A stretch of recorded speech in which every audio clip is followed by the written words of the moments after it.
ধিক্কার জানাই। নারীদের উপর হামলা করস, তোদের কি মা বোন নাই? শেম, লজ্জা।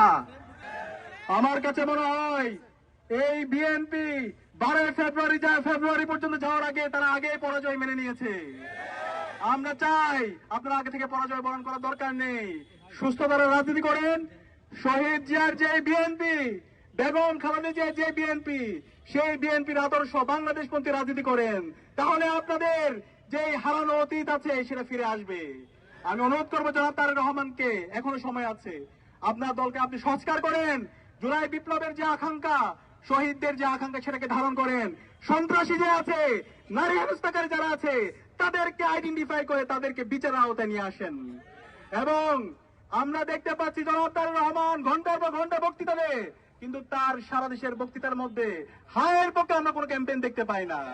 আরে ভাই, আজকে দেখতে পেয়েছি শেরপুরের মধ্যে এই বিএনপির সন্ত্রাসীরা হামলা করে জামাতের রেজাউল ভাইকে হত্যা করেছে, এবং একই সাথে এখন পর্যন্ত 10 জন মুমূর্ষু অবস্থায় আছে।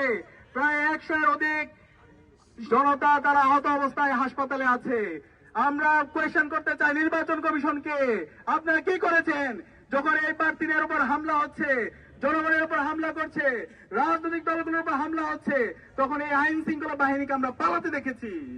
আপনারা যদি এভাবে এই নাগরিকদের নিরাপত্তা নিশ্চিত করতে না পারেন, তাহলে আপনাদের দায়িত্ব নেওয়ার দরকার নেই।